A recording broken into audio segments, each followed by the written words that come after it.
मित्रों नमस्कार। स्वागत है आपका आईएएस प्रेप एकेडमी के प्लेटफॉर्म पर। मैं अभिषेक चौहान आज आपके साथ उत्तर प्रदेश के आधुनिक इतिहास के विषय में चर्चा करूंगा। अब तक हमने प्राचीन भारत के इतिहास और उत्तर प्रदेश के प्राचीन इतिहास और मध्यकालीन इतिहास पर ओवरव्यू बेस्ड चर्चा कर ली है। ठीक है। मध्यकालीन इतिहास जब हम उत्तर प्रदेश के रेफरेंस में देखेंगे तो ये ओवरव्यू क्लास के रूप में नहीं रहेगी। अब हम पर्टिकुलर टॉपिक से लेके चलेंगे जो एग्जाम की दृष्टि से काफ़ी महत्वपूर्ण है और पूरी संभावना है कि अब क्वेश्चन इससे आएंगे। ठीक है, लेट्स स्टार्ट। उत्तर प्रदेश का आधुनिक इतिहास। आधुनिक इतिहास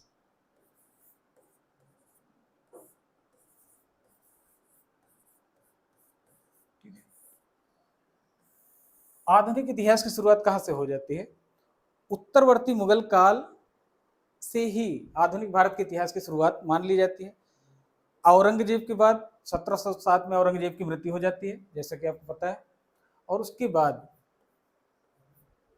मुगल शासन संकट में आ जाता है। औरंगजेब के समय ही मुगल शासन में संकट दिखाई पड़ने लगे थे, लेकिन चूंकि एक शक्तिशाली और योग्य शासक था तो वो विघटन इतने दृष्टिगोचर नहीं हुए थे जो बाद के समय में होने वाले थे। ठीक है, 1707 के बाद से मात्र 52 सालों में 8 मुगल शासक गद्दी पर बैठ गए। ठीक है, अब आप यहीं से समझ सकते हैं कि मुगल साम्राज्य किन परिस्थितियों से गुजर रहा था। मुगल के उत्थान में सबसे ज्यादा जिसका योगदान था वो था अमीर वर्ग। शासक वर्ग को अगर छोड़ दे तो दूसरा फैक्टर जो सबसे बड़ा था मुगल शासन में वो ये था शक्तिशाली अमीरों की उपस्थिति। ये योग्य थे और इनका साम्राज्य के पक्ष में उपयोग एक योग्य शासक ही कर सकता था। मुगल शासकों में औरंगजेब और औरंगजेब से पहले के शासक सब योग्य रहे तो इनका उपयोग किया जा सका, लेकिन बाद के शासन में 1707 के बाद कोई भी मुगल सम्राट इतना योग्य नहीं हुआ कि इन अमीर वर्गों को नियंत्रित कर सके। ये अमीर वर्ग चूंकि योग्य थे और योग्य व्यक्ति में महत्वाकांक्षाएं भी होती हैं। ठीक, योग्य व्यक्ति क्या होता है? महत्वाकांक्षी भी होगा। फिर दरबार में गुटों का भी आधिपत्य हो गया। प्रत्येक अमीर किसी न किसी गुट से संबंधित था। इस पर भी हमने चर्चा कर ली है। ठीक है, मध्यकालीन इतिहास में हमने चर्चा कर ली अमीर गुट बाजी। 4 गुट रहते हैं मुख्य रूप से। ठीक है, ईरानी, तुरानी, हिंदुस्तानी,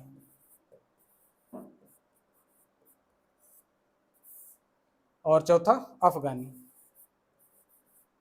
ठीक,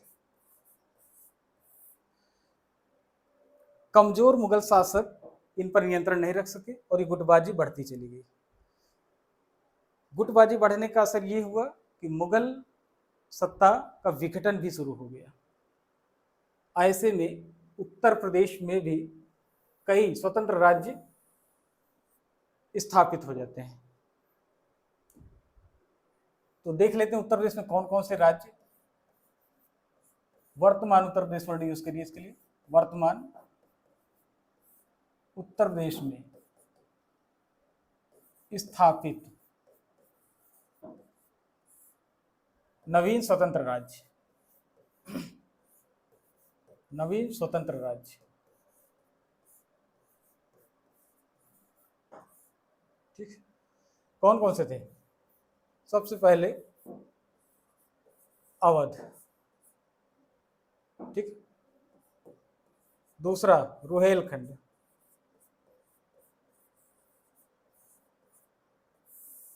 ठीक है, तीसरा तीसरा आंशिक रूप से उत्तर प्रदेश में था, ये था आपका मथुरा, भरतपुर का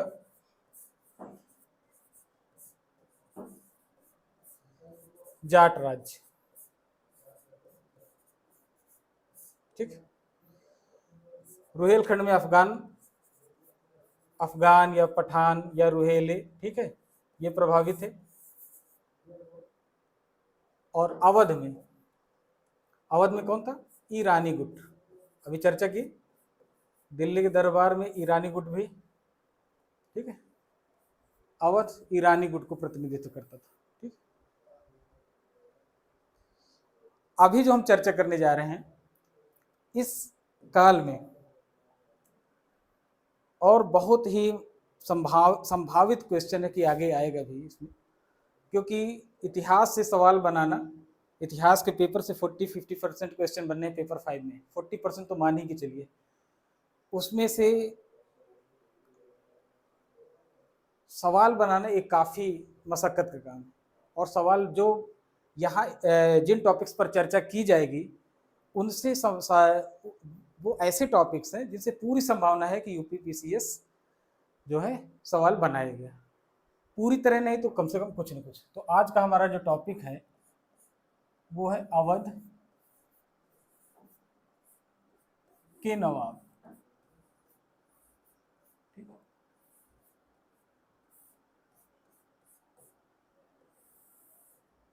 अवध के नवाब, ठीक है, ये राजनीतिक मुद्दे से संबंधित टॉपिक है जिसमें थोड़े बहुत सामाजिक आर्थिक पक्ष भी देखे जाएंगे, पर अभी हम इस पर राजनीतिक चर्चा ही करेंगे। तो अवध, जैसा हमने बोला कि मुगल साम्राज्य का विघटन शुरू हुआ और कई स्वतंत्र राज्यों की उत्पत्ति भी हुई। बंगाल, हैदराबाद के स्वतंत्र राज्य की स्थापना अवध की हुई। ठीक है, तो अवध का नवाब, अवध की स्वतंत्रता कब घोषित हुई ये हम देखेंगे अवध के नवाब के अंतर्गत। चलिए, पहला नवाब था सादत खां। सादत खां, ठीक है, सादत खां।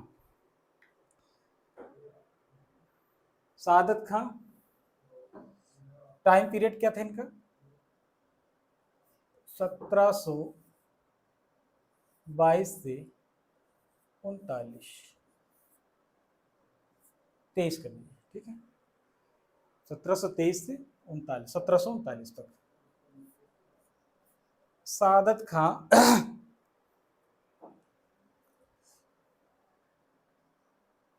मुगल बादशाह का ये एक समय काफी प्रिय हो गया। उसका रीजन था कि अवध क्षेत्र में इसने राजस्व बंदोबस्त की एक ऐसी प्रणाली लागू की जिससे भ्रष्टाचार में काफी कमी आई। ठीक है, तो उसका जो इसे पुरस्कार मिला वो मिला इसे आगरा की गवर्नरशिप। आगरा की सूबेदारी।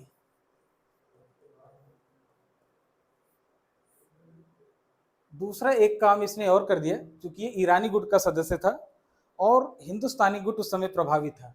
ये टाइम था जब मुगल बादशाह मोहम्मद शाह सत्ता पर आसीन था और सैयद बंधुओं से बचने के वो प्रयास कर रहा था। बहुत सारी साजिशें रची जा रही थी। उन साजिशों में ये मोहम्मद शाह के साथ था सादत खां। ठीक है, तो इसका भी जो असर रहा, ठीक है, इनके इस असर का ही परिणाम रहा कि इसे आगरा की सूबेदारी मिली। एक क्या था आपको, अवध का राजस्व बंदोबस्त इसने किया था।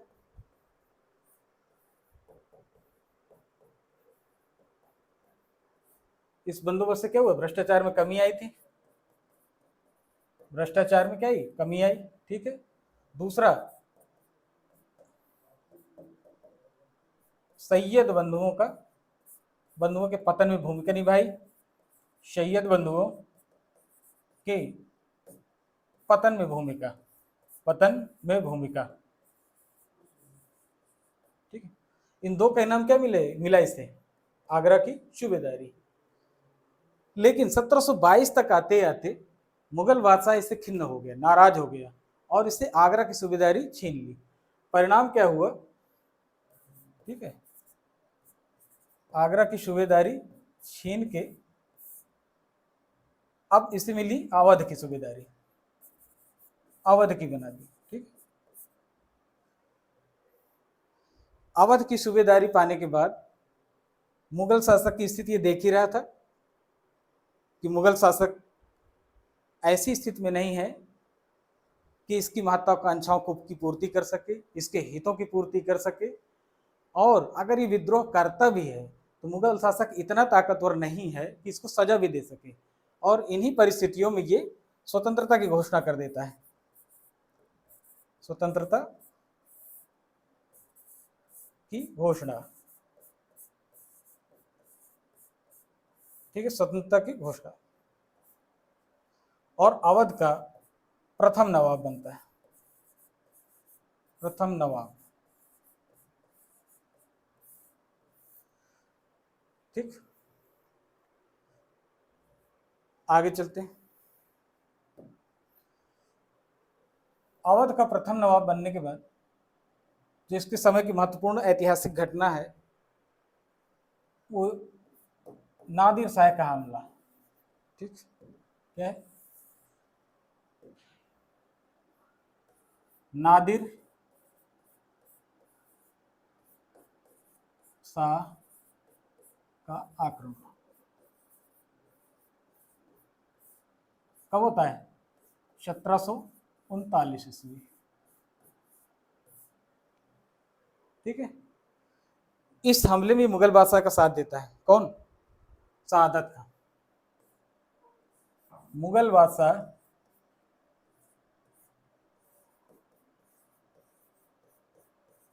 बादशाह का क्या करता है? समर्थन करता है।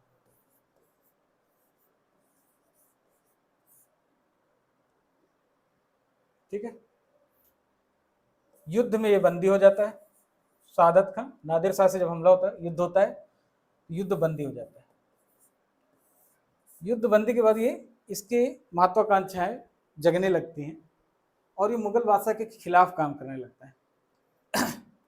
क्या काम करता है? नादिर शाह को सलाह देता है कि अगर तुम दिल्ली पर हमला करते हो तो 20 करोड़ रुपए कम से कम तुम्हें प्राप्त होंगे। कितना? 20 करोड़, 20 करोड़, 20 करोड़ का ऑफर। नादिर शाह दिल्ली में हमला भी करता है, लेकिन सादत खां की ने जो खजाने से प्राप्त होने वाली रकम बताई थी वो इसे प्राप्त नहीं होती। नादिर शाह सादत खां से पूरी रकम वसूलने की धमकी देता है। अब यहाँ दो बात, एक तो वसूली के लिए बोलता है नादिर शाह, प्लस इसे भी बादशाह के खिलाफ काम करने पर एक आत्मग्लानि हो जाती है। ठीक है, आत्मग्लानि, परिणाम क्या होता है? आत्महत्या कर लेता है। ठीक है, 1739 में ही ये आत्महत्या कर लेता है। अब अगले नवाब के विषय में सीखते हैं। सफदरजंग।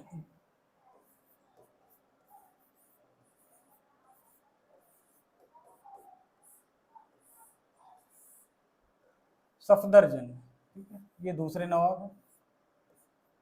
सादत खां के दामाद रहता, उसकी बेटियां रहती हैं। तो सफदरजंग क्या रहता है? सादत खां का दामाद। सफदरजंग अवध की सूबेदारी से मिल जाती है। ठीक, दूसरा, एक इसके पक्ष में एक बात चली जाती है, वो होती निजामुल मुल्क की मौत। निजामुल मुल्क, निजामुल मुल्क को जानते हैं? ये तुरानी गुट का सरदार था, हैदराबाद में इसने स्वतंत्र राज्य की स्थापना की थी। और सफदरजंग का कार्यकाल जो रहता है, क्या रहता है? 39 सादत खां की मौत से लेकर 54 तक, 44। ठीक है, इसी बीच निजामुल मुल्क की क्या होती है? मृत्यु। अब ये सफदरजंग बनाया जाता है वजीर दिल्ली का। ठीक है, नवाब तो ये अवध का था और यहाँ वजीर बनाया जाता है। परिणाम स्वरूप अवध के नवाब नवाब वजीर कहे जाने लगे। नवाब थे ही और वजीर बना दिए गए, ठीक है, सत्ता के केंद्र पहुंच गए दिल्ली में, ठीक है। बादशाह के बाद सबसे महत्वपूर्ण पद वजीर का ही था। नवाब वजीर इनका संबोधन हो गया। और बाद में अवध के कई नवाब ऐसे रहे जो अवध नवाब वजीर का की उपाधि धारण करते थे। इस समय से ही आप देख लीजिए उत्तर देश की केंद्र में कितनी महत्वपूर्ण भूमिका रही है। और आज के वर्तमान स्थिति में तो एक स्थायी भूमिका हो गई है। पहले तो फ्लक्चुएट भी करती थी, अब एक स्थायी भूमिका आप भी देखते हो। वही पृष्ठभूमि उस समय आप देख सकते हैं, ठीक है। इसके समय, हाँ, इसके समय की एक महत्वपूर्ण घटना और थी। फैजाबाद नगर की स्थापना शुरू हो चुकी थी, ठीक है। फैजाबाद नगर की स्थापना, क्या एक चीज और क्या थी, यहाँ लिखो, फैजाबाद शहर या नगर की स्थापना, ठीक।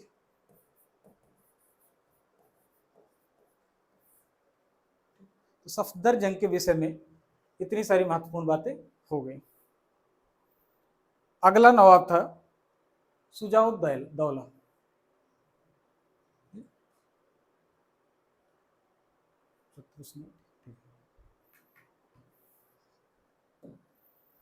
तीसरा शुजाउद्दौला।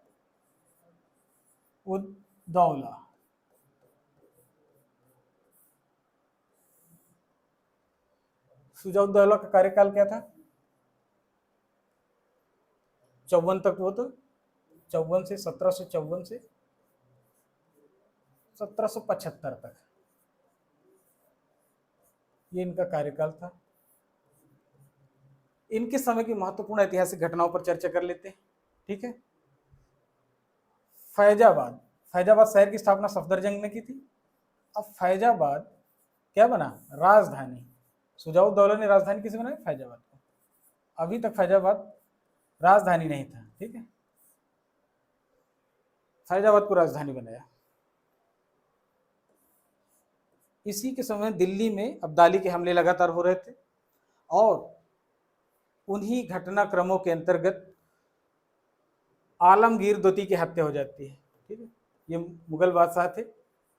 आलमगीर की हत्या उनके वजीर ने ही कर दी, ठीक है। आलमगीर की हत्या, आलमगीर द्वितीय मुगल शासक थे, की हत्या हो जाती है।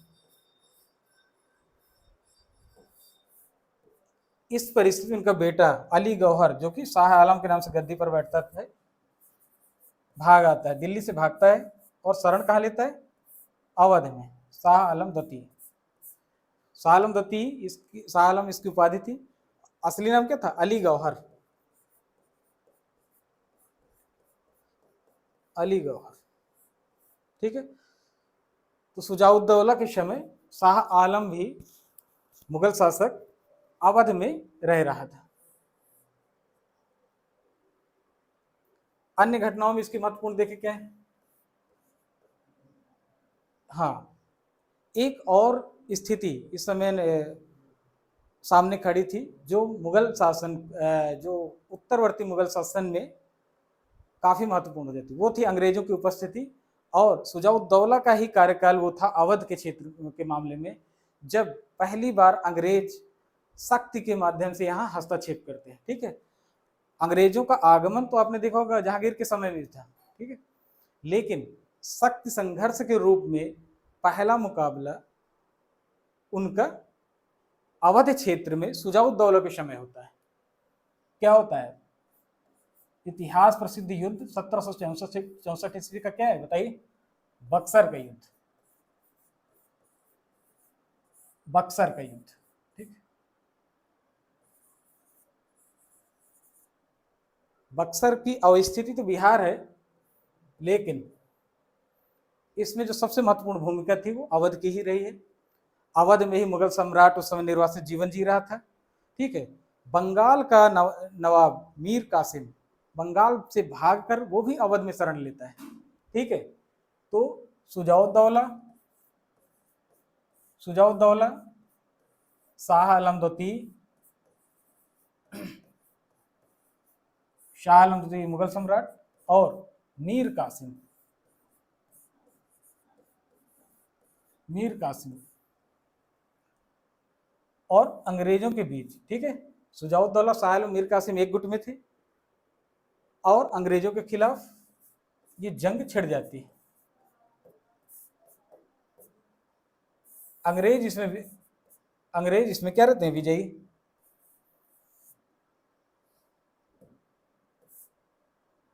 अंग्रेज क्या रहे, विजयी, ठीक। विजयी होने के बावजूद अंग्रेज इस पर पूर्ण नियंत्रण स्थापित नहीं करते, जानबूझकर। उत्तर भारत और बंगाल के बीच यह राज्य एक बफर स्टेट का काम कर सकता था। इसी दूरदर्शिता के चलते अंग्रेज अभी पीछे हट रहे थे। साथ ही अंग्रेज अभी शुरुआती दौर में एक सैनिक शक्ति बन रहे थे और मराठों का संकट प्लस अब्दाली का संकट अभी पूरी तरह से समाप्त नहीं हुआ था। इन परिस्थितियों में अवध को क्या करते हैं, बफर स्टेट का दर्जा देकर उसे उसका राज्य वापस कर देते हैं। 1765 में क्लाइव वापस लौटता है और इलाहाबाद की संधि करता है। इलाहाबाद की संधि दो लोगों से होती है। किससे किससे होती है? पहली मुगल बादशाह से, प्रथम संधि अंग्रेजों और मुगल बादशाह। इसमें क्या होता है, मुगल बादशाह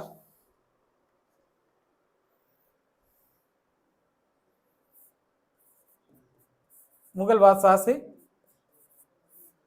बंगाल, बिहार, उड़ीसा, ठीक है, इनकी क्या लेता है, दीवानी। कौन लेता है, अंग्रेज, ठीक है। कंपनी, ईस्ट इंडिया कंपनी दीवानी प्राप्त कर लेता है बंगाल के, बिहार के और उड़ीसा की। द्वितीय संधि सुजाउद्दौला से करता है संधि, सुजाउद्दौला से।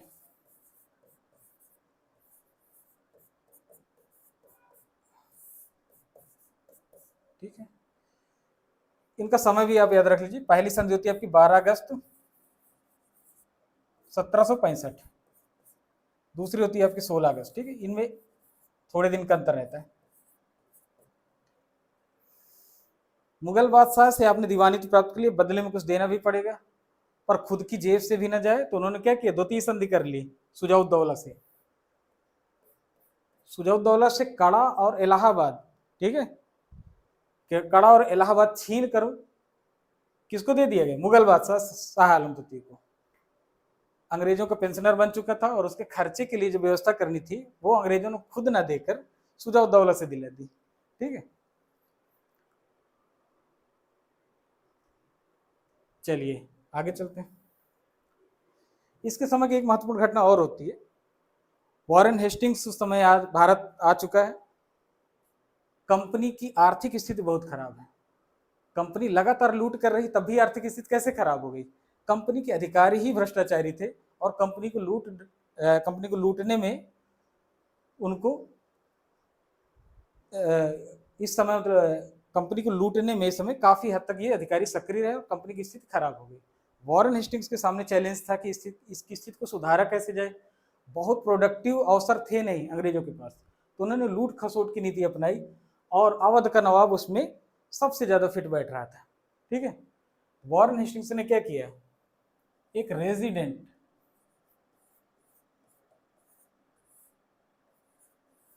की नियुक्ति कर दी। दूसरा काम, एक आकलन कड़ा और इलाहाबाद को लेकर भी किया गया कि इसके प्रशासन में अंग्रेजों का बहुत खर्चा आ रहा था और आय कम हो रही थी। कुछ ऐसी परिस्थितियां पैदा की कि सुजाउद्दौला संधि के लिए बाध्य हुआ। सुजाउद्दौला क्या था, से एक संधि की हेस्टिंग्स ने। उस संधि के तहत क्या हुआ कि कड़ा और इलाहाबाद उसको फिर से दे दिए। जो मुगल बादशाह को दिला दिए गए थे वो उसे वापस मिल गए, बदले में एक अच्छी खासी रकम इससे वसूल ली, ठीक है। चलिए, तो ये 3 नवाब अवध के नवाब के रूप में ज़्यादा फेमस थे। अगले नवाब आप देखेंगे तो वो लखनऊ से संबंधित हो जाते हैं, क्योंकि राजधानी लखनऊ हो जाती है। नवाब को अगर आप 2 भागों में बांटे, अवध के नवाब,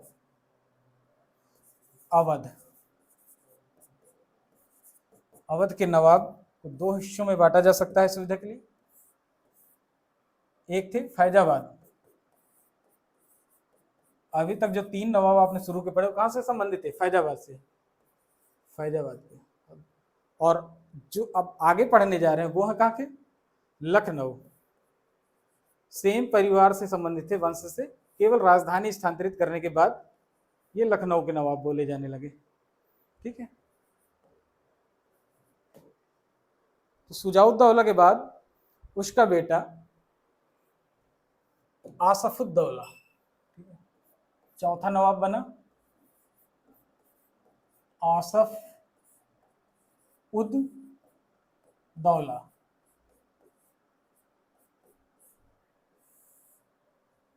ठीक,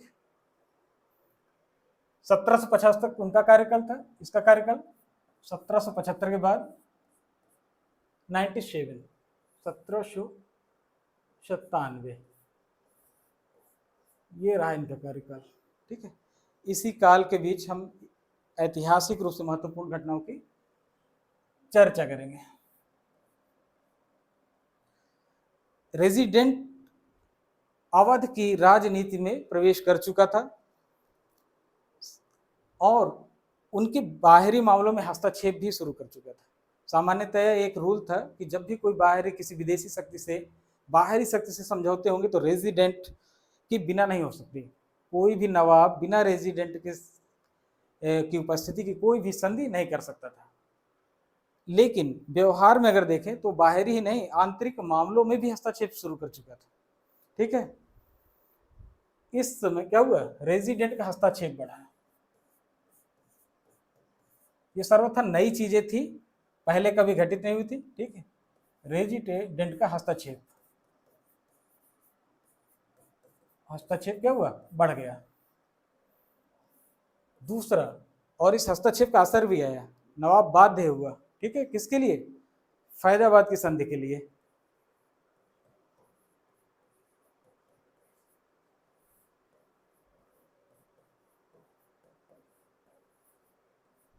फैजाबाद की संधि क्या थी? इस संधि से अंग्रेजों को क्या मिल गया? बनारस। अवध की जो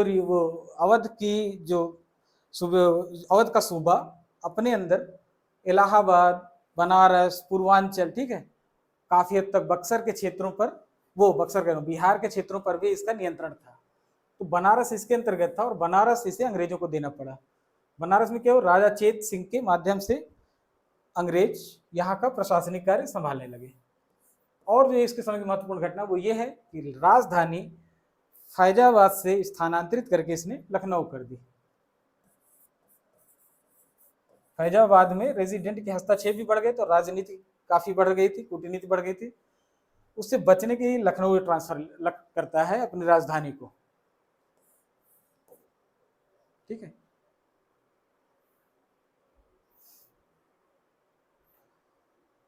अन्य जरूरी बातें अगर आसफुद्दौला के विषय में देखें तो राजनीतिक दृष्टि से तो इतना ही है। हाँ, कला और संस्कृति की दृष्टिकोण से व्यक्ति काफी आगे था। कला एवं संस्कृति, कला एवं संस्कृति के क्षेत्र में किसमें रुचि थी? सबसे ज्यादा इनकी रुचि स्थापत्य में। बहुत से क्षेत्र होते हैं ना, संगीत, गीत, चित्रकला, ठीक है, स्थापत्य में इनकी रुचि थी आसफुद्दौला के। तो कुछ ना कुछ बनवाया होगा तभी आप याद करते हैं। हाँ, लखनऊ में आप रूमी दरवाजा देखेंगे, ये इन्हीं का बनवाया हुआ है, रूमी दरवाजा। इसके अलावा क्या बनवाए? बड़ा इमामबाड़ा, बड़ा इमामबाड़ा, इमामबाड़े उस समय बनाए जा रहे थे और बड़ा इमामबाड़ा इनके द्वारा बनवाया गया। लखनऊ के नवाबों के अंतर्गत इमामबाड़े काफी महत्वपूर्ण स्थिति प्राप्त हुई। और तीसरा अलग से कुछ नहीं था, बड़े इमामबाड़े में ही क्या बनाया गया? भूल भुलैया। ठीक है, लखनऊ की भूल भुलैया। इन पर डिटेल हम पढ़ेंगे आर्ट एंड कल्चर में, क्योंकि यहाँ राजनीतिक चर्चा ज़्यादा है, नवाबों के दृष्टिकोण से नवाबों पर हम चर्चा कर रहे हैं, तो हम केवल इतना याद रखिए। 1798 में इनकी मृत्यु हो जाती है और अगले नवाब आते हैं आपके इनके दत्तक पुत्र। ठीक है, पुत्र रत्न इनको प्राप्ति नहीं होती तो एक दत्तक पुत्र लेते हैं, 5वां नवाब वजीर अली।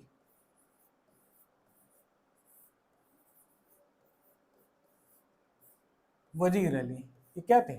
आसफुद्दौला के दत्तक पुत्र, दत्तक पुत्र थे। ठीक है, अब दत्तक पुत्र है तो संकट तो होना ही है, उत्तराधिकार संघर्ष शुरू हो गया। उत्तराधिकार संघर्ष, और इस संघर्ष का नेता कौन था? सआदत अली। सआदत अली आसफुद्दौला का भाई था, ठीक है, सुजाउद्दौला का बेटा, अर्थात वजीर अली का चाचा।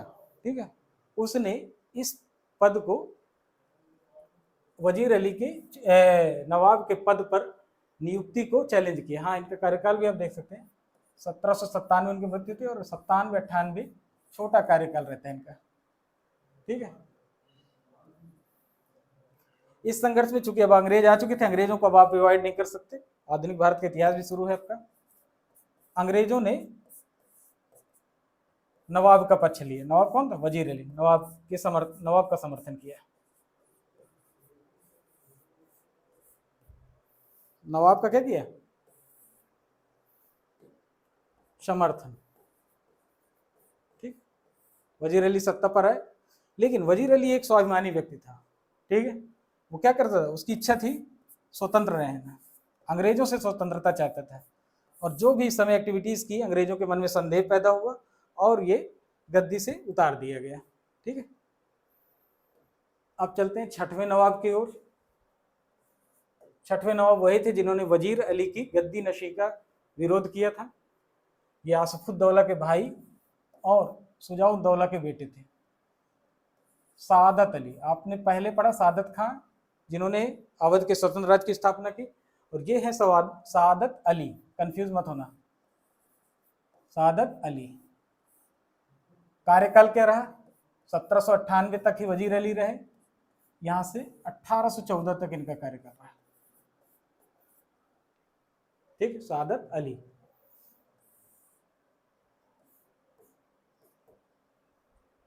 ठीक है,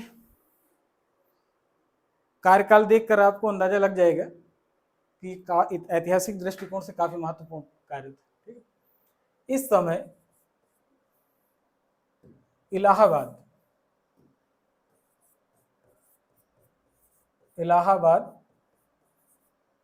का किला, ठीक है, किसको मिल गया? अंग्रेजों को सौंपना पड़ा। ठीक है, जो संधि समय हुई जिसके तहत इलाहाबाद का किला सौंपा गया, उसी के तहत नवाब को अपनी सेना भंग करने का आदेश मिला। क्या मिला?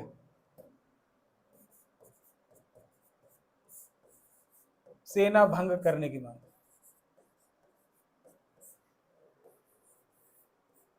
और ये मांग किस चीज के अनुरूप थी? कौन सी ऐसी घटनाएं थी कि सेना भंग करने की जरूरत पड़ गई? वो थी वेलेज अली की सहायक संधि।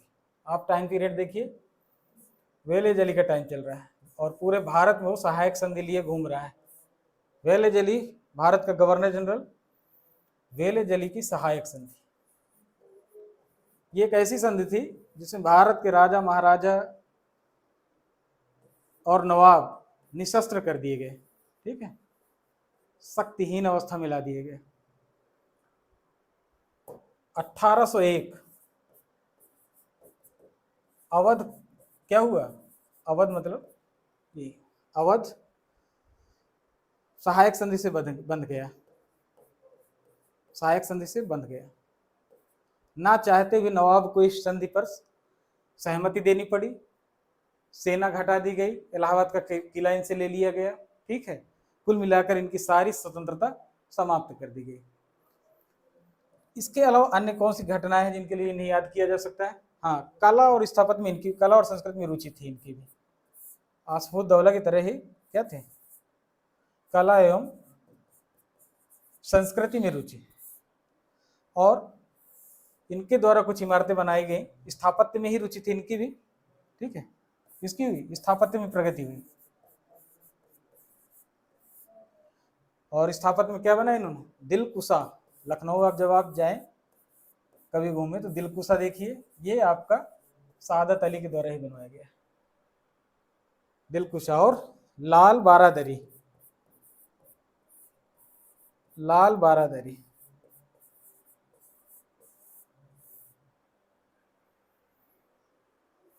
ठीक है, समझ में।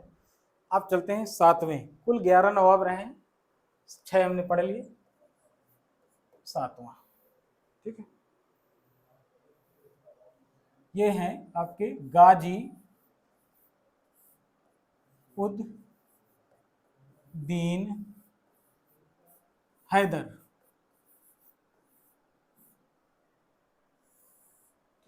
1814 तक आपके सादत अली रहते हैं। इनका कार्यकाल क्या है? 1814 से 1819 तक, ठीक है। गाजीउद्दीन हैदर एक नवाब के दृष्टिकोण से बहुत इनका याद करने लायक कार्यकाल नहीं रहा, लेकिन एक चीज जो इनकी महत्वपूर्ण थी वो थी वसीका प्रणाली।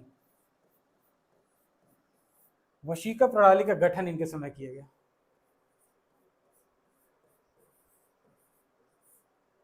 वशीका प्रणाली क्या थी? ये एक बंदोबस्त व्यवस्था थी। क्या थी? बंदोबस्त व्यवस्था।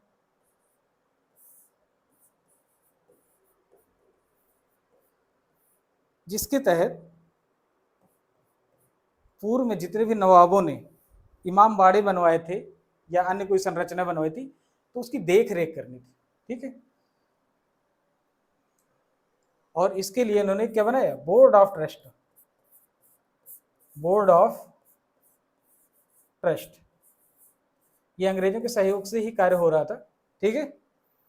बोर्ड ऑफ ट्रस्ट, अंग्रेजों के सहयोग के बिना भी हिल भी नहीं सकते थे, ऐसी अवस्था में आ चुके थे। बोर्ड ऑफ ट्रस्ट आज भी सक्रिय है, ठीक है, इसलिए काफी महत्वपूर्ण है। और आज भी इमाम बाड़ा, लाल बारादरी या जो भी जितनी भी संरचनाएं लखनऊ में नवाबों ने बनवाई है उनकी देख रेख इसी वसीका प्रणाली के तहत गठित बोर्ड ऑफ ट्रस्ट आज भी कर रहा है, ठीक है। अगले नवाब हैं आपके नसीर उद्दीन हैदर, 8वें। गाजी के बाद कौन आता है? नसीर उद्दीन, ठीक, दीन हैदर।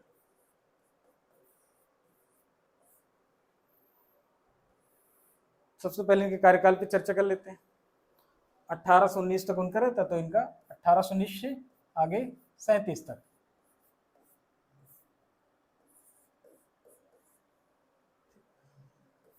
नसीरुद्दीन काफी उदार व्यक्तित्व के नवाब थे और धर्म जाति इनके आधार पर इस व्यक्ति के द्वारा, इस नवाब के द्वारा भेदभाव नहीं किया गया। लेकिन एक समस्या भी थी इनकी। समस्या ये थी कि काफी विलासी प्रवृत्ति का व्यक्ति था। महिलाओं के जो निवास स्थान थे वहीं पड़ा रहता था पूरे टाइम, राजकाज में इसकी ज्यादा रुचि नहीं थी। महिलाओं जैसे कपड़े भी इसने पहनने शुरू कर दिए थे, ठीक है। तो चारित्रिक रूप से देखें तो बहुत ही अनुकूल नहीं था नसीर उद्दीन हैदर के लिए, ठीक है। इसकी जो ऐतिहासिक घटना देखें तो ज्योतिष और खगोल में इसको बहुत रुचि थी। इसमें ज्योतिष एवं खगोल, खगोल शास्त्र, ज्योतिष और खगोल शास्त्र, और इनसे संबंधित एक कोठी उसने बनवाई, द तरुण वाली कोठी। बहुत से खगोल संबंधी यंत्र यहाँ रखे गए थे, ठीक है। और इसके व्यक्तित्व के कारण जो इसके आसपास जितने भी जो कर्मचारी थे वो इतना दुखी थे कि इसको जहर देकर मार दिया। ठीक, क्या हो गया, जहर देकर मृत्यु कर दी। तो जहर देकर ये मार डाला गया। ठीक, ठीक है, आगे बढ़ते हैं। नौवें हैं आपके मोहम्मद अली शाह। ठीक,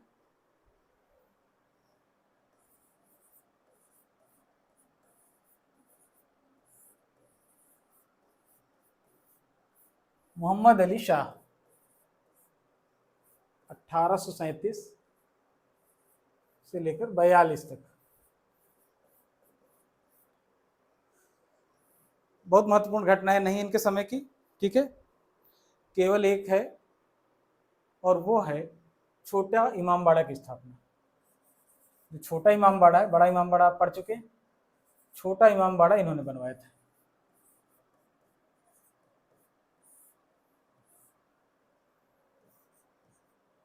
ठीक, अब चलते हैं अगले 10वें, अमजद अली शाह। 10वें नवाब कौन है? अमजद अली शाह।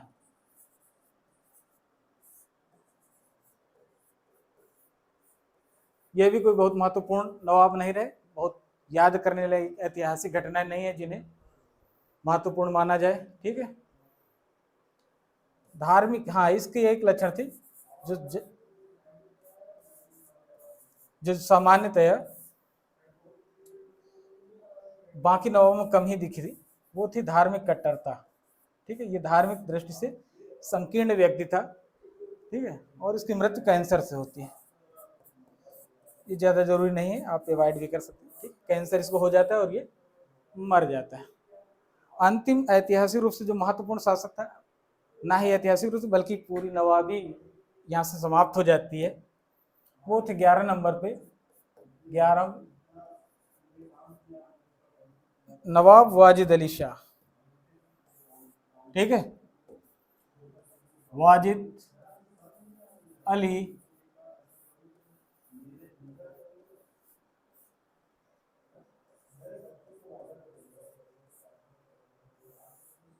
वाजिद अली शाह 42 तक आपने देखा अमजद अली थे, तो 1742 से 1856 तक इनका कार्यकाल रहता है। ठीक है, अमजद अली के पुत्र रहते हैं, बहुत ही कमजोर नवाब रहते हैं, विलासी रहते हैं, राजकाज में रुचि नहीं रहती, नाच गाने में ज्यादा इनकी रुचि थी।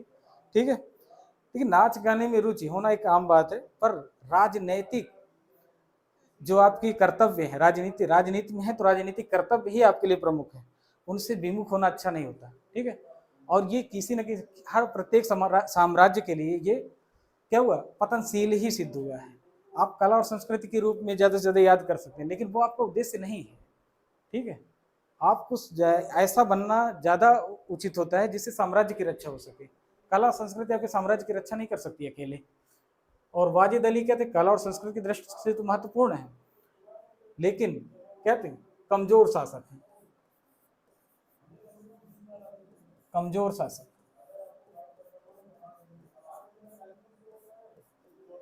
ठीक है, कमजोर शासक होने का क्या हुआ, डलहौजी उस समय थे परिदृश्य में, और डलहौजी का व्यक्तित्व तो पता ही था, ये भारत का गवर्नर किसमें उतारू हुआ था, राज्य व्यक्तिगत सिद्धांत लाया था, राज्य व्यक्तिगत सिद्धांत। इस सिद्धांत के तहत वो नए नए बहाने ढूंढ रहा था कि किस राज्य को हड़प ले। अवध इससे पहले वेली जली के समय सहायक संधि में अंग्रेजों से बुरी तरह फंस चुका था। अगला पड़ाव था डलहौजी, वेले जली के बाद डलहौजी। ठीक है, साम्राज्यवादी गवर्नर जनरल था और इसका उद्देश्य था अवध को किसी न किसी तरह अंग्रेजी शासन के अंतर्गत ले लिया जाए। और जब नवाब वाजिद अली जैसा कमजोर शासक साथ में हो, सामने हो, तो ये काम कठिन भी नहीं था। डलहौजी ने क्या किया, रेजिडेंट नियुक्त किया, अपने मन का, जो इसकी इच्छाओं की पूर्ति कर सके। क्या थे? Outram, Outram, Outram. चूंकि देखिए राज्य के व्यवगत सिद्धांत में डलहौजी के सबसे बड़े हथियार था कि ऐसे राज्य जहां पर राजा का वास्तविक पुत्र सत्ता पे नहीं है, ऐसे राज्यों को हड़प लिया जाएगा। ठीक है, दत्तक पुत्रों को अलाउ नहीं किया था। लेकिन अवध के मामले में ऐसा नहीं था। अवध के मामले में क्या था? वहां पर राजा का उत्तराधिकारी उपस्थित था। ठीक है, विरजीश कादिर का नाम आप सुनते हैं 1857 की क्रांति में, विरजीश कादिर था। तो दूसरा बहाना ढूंढा गया, वो क्या था? कुशासन। राज्य में कुशासन का आरोप लगाकर अवध के विलय की योजना बनाई, और उस कुशासन में अपने पक्ष में जांच के लिए उसने रेजिडेंट आउटरम को ये भूमि उत्तरदायित्व सौंपा कि अवध में ऐसी रिपोर्ट बनाई जाए जिससे क्या हो, राज्य में कुशासन दिखे। है या नहीं इससे नहीं मतलब, कुशासन है कि नहीं, पर वो रिपोर्ट ऐसी होनी चाहिए कि राज्य में कुशासन दिखे। आउटरम ने किया भी वही, और नवाब को संधि के लिए बाध्य किया गया। नवाब क्या, वो संधि के लिए बाध्य, और बाध्य होना कोई वो बड़ी बात भी नहीं थी। ना इनके पास सेना थी, ठीक है, पैसा इनसे बराबर लूट के कमजोर कर ही दिया गया था। ठीक है, कुछ था नहीं ऐसा कि ये अंग्रेजों का प्रतिरोध कर सकते। ठीक है, संधि हुई और आपका अवध का जो साम्राज्य अवध है, अवध का जो क्षेत्र है वो अंग्रेजी सत्ता के अधीन आ जाता है पूरी तरह से। ठीक है, अब जैसे हमने बार बार चर्चा की, नवाब वाजिद अली कला और संस्कृत के क्षेत्र में काफी आगे थे। तो यहाँ देख लेते हैं कला और संस्कृत में इन्होंने क्या क्या किया। कला एवं संस्कृत, डिटेल में नहीं जाएंगे, डिटेल में आप कला एवं संस्कृत के क्षेत्र में पढ़ेंगे। ठीक है,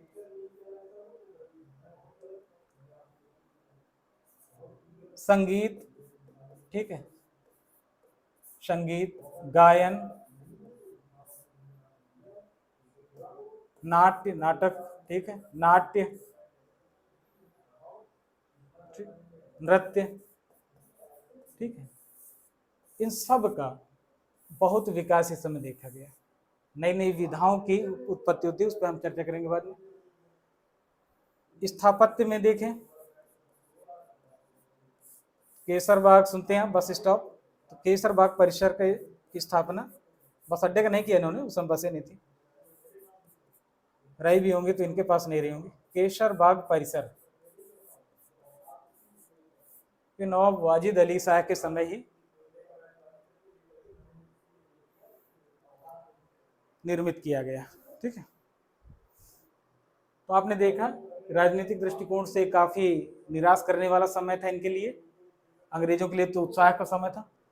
कला और संस्कृति के क्षेत्र में कुछ विकास हुई, वो आपके सामने एक मोटे तौर पर रख दिए गए हैं, बाकी चर्चा उसमें कला और संस्कृति के समय होगी। ठीक है, अवध का विलय कर लिया जाता है और नवाब समाप्त हो जाते हैं, ये अंतिम नवाब रहते हैं। ठीक है, इनको हमेशा याद रखा जाता है, किसमें? अंतिम नवाब, अंतिम नवाब। विलय के बाद इनके साथ क्या किया जाता है? पेंशन दे दी जाती है, ये पेंशनर बन जाते हैं अंग्रेजों के, और कलकत्ता निर्वासित हो जाते हैं। कलकत्ता इनको निर्वासित कर दिया जाता है, निर्वासित, वहीं पर इनकी मृत्यु हो जाती है, कुछ 81-82, कोई इतना महत्वपूर्ण नहीं उस समय। ठीक, तो हमने देखा कि मुगल के ध्वंसावशेष पर, मुगल शासकों के ध्वंसावशेष पर बहुत से राज्य निर्मित हो गए, स्वतंत्र राज्य, उनमें से एक अवध था। और अवध में हमने देखा कि नवाबों के अंतर्गत जो राजनीतिक विकास क्रम आया, ठीक है, उस पर चर्चा की। आगे हम मध्यकालीन इतिहास उत्तर प्रदेश के संदर्भ में इसी तरह टॉपिक वाइज चलेंगे। ठीक है, जैसे चेत सिंह का विद्रोह पर्टिकुलर टॉपिक पे चलेंगे। ठीक है, इस टाइप के, या बक्सर की युद्ध का महत्व भी है, इस पे चर्चा किया जा सकता है। इसी तरह से आगे बढ़ते हैं। Thank you.